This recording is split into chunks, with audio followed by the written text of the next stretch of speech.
అక్కడ జగన్ ఎంత మంచివాడు, ఈ రాష్ట్రాన్ని ఎంత అభివృద్ధి చేశాడు, ఈ రాష్ట్ర ప్రజలకు ఎంత వెల్ఫేర్ చేశాడు, ఎంత డెవలప్మెంట్ చేశాడో చెప్పాల్సి వస్తుంది. కాబట్టే ఈ రోజు మీరు ఆయనకు ప్రతిపక్ష హోదా ఇవ్వటానికి నిరాకరిస్తూ మేకపోతు గాంభీర్యాన్ని ప్రదర్శిస్తున్నారు అనటంలో ఎటువంటి సందేహం లేదని కూడా ఈ సందర్భంగా తెలియజేసుకుంటున్నా. ఎందుకంటే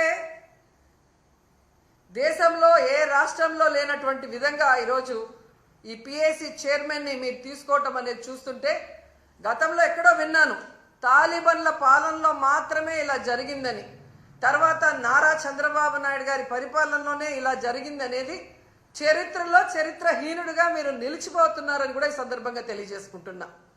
ఫస్ట్ అప్పుడు ఏం చేయాలంటే సార్,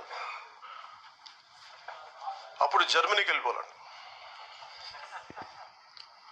ఇప్పుడు జర్మనీలో ఏంటంటేనండి, నేను జర్మనీ రిజల్ట్స్ కూడా ఏదో వచ్చినాయి చూస్తా ఉన్నాను. ఎలక్షన్స్లో 25% వచ్చిన హైయెస్ట్ మేజర్ పర్సంటేజ్ ఆఫ్ వచ్చిన ఓటుకి ఇన్ని ఎంపీస్, ఇంత అసెంబ్లీ స్థానాలు ఉంటాయి వాళ్ళకి. 5% మించి తక్కువ వస్తే 5% ఓట్లు మిగతా వాళ్ళు పంచుకుంటారు.